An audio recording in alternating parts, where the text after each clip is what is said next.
Well, Rina Shah is a political strategist and distinguished commentator in the United States. Rina, welcome. Lovely to see you. Well, look, we're all sitting around here waiting for something to happen. We were hoping to see live pictures of voting. There aren't any, presumably because lawmakers are not voting. What are you hearing? What's going on?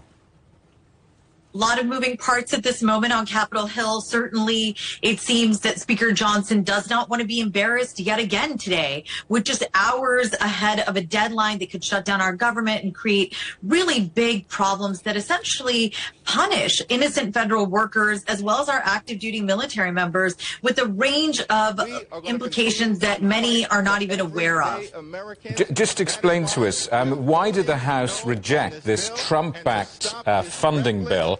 And what does that say about divisions in the Republican Party? Shutdown, vote. Well, simply put, the debate about raising the debt ceiling is about two opposing visions of what is fiscal responsibility.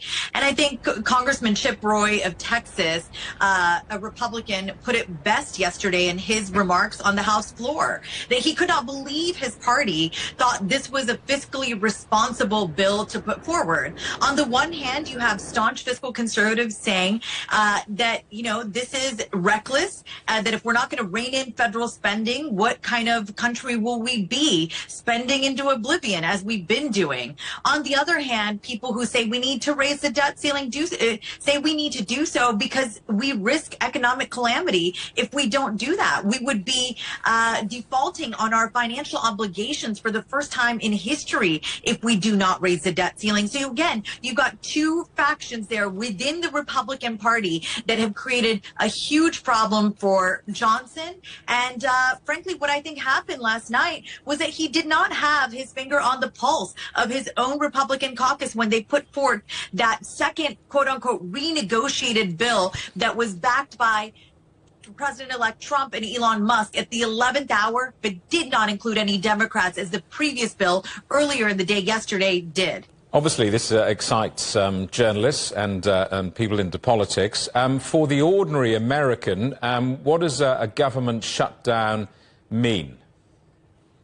Well, let me put it this way. Good things and bad things. On the one hand, you've got folks saying that they want to see Washington, D.C. behave differently with our federal taxpayer dollar. But on the other hand, those folks most affected by it are not huge in number.